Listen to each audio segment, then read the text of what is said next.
The first tear fell before she realized she was crying, slipping down her cheek as the rain blurred the world beyond the diner window, turning headlights into trembling halos of light.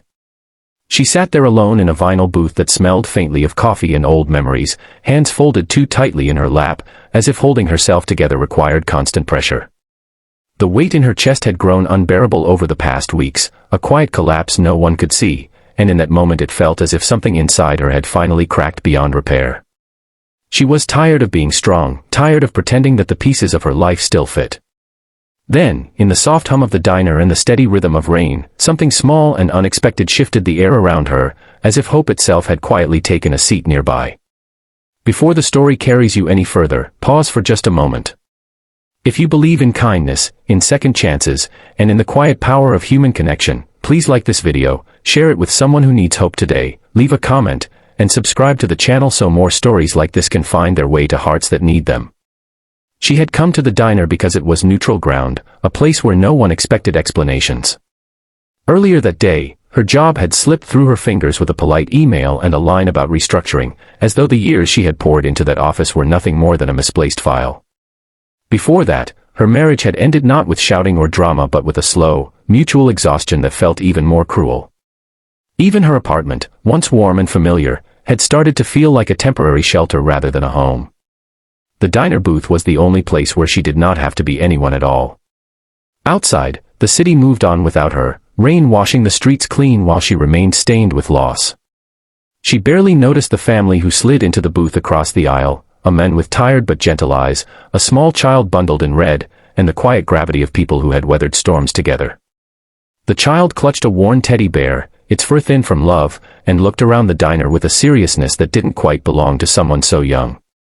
The man leaned back, one arm resting along the seat, carrying himself with the calm patience of someone used to fixing things that break, whether they were engines, doors, or hearts.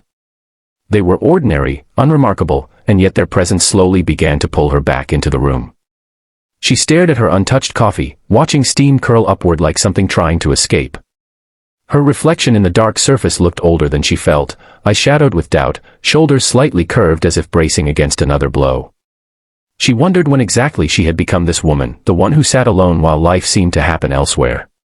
The thought tightened her throat, and another tear followed the first, slipping free despite her effort to blink it away. She did not notice the child's gaze settle on her, wide and curious, not with judgment but with concern so pure it almost hurt to see.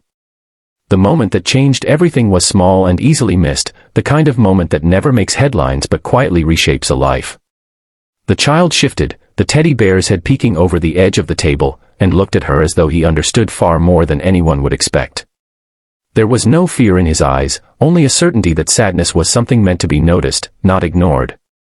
The man followed the child's gaze and saw her too, saw the way her hands trembled just slightly, the way her smile never quite reached her eyes when she realized she was being seen.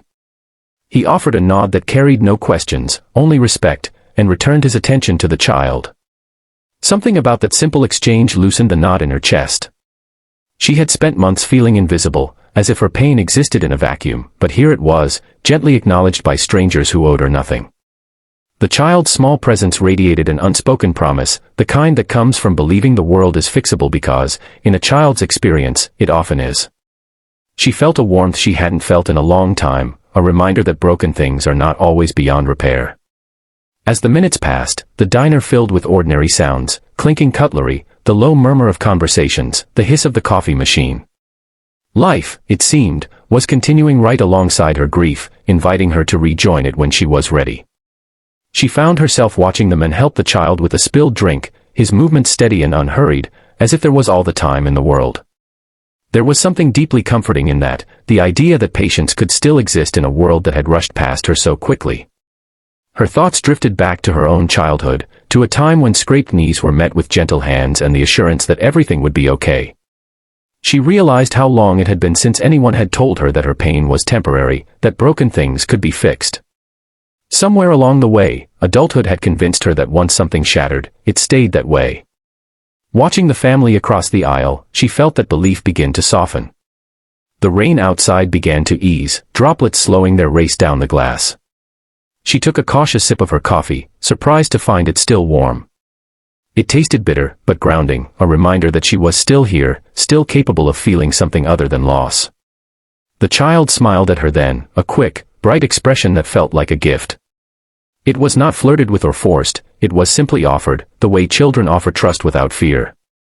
In that smile, she felt a spark of something she thought she had lost forever. She imagined what it must be like to grow up believing that problems are puzzles rather than dead ends, that someone out there knows how to fix what breaks. The man's calm presence suggested a life built not on perfection, but on persistence. She wondered how many times he had failed, how many times he had picked himself up and tried again. The thought steadied her. Perhaps her story was not ending, just turning a difficult page. When the family stood to leave, the child glanced back one last time, lifting the teddy bear as if in a small, solemn farewell. The men paused as well, offering her a smile that felt like quiet encouragement rather than pity. In that instant, she understood something profound. Help does not always arrive as solutions or grand gestures. Sometimes it arrives as a moment of being seen, of being reminded that pain is not a private shame but a shared human experience. Left alone again, the booth no longer felt so empty.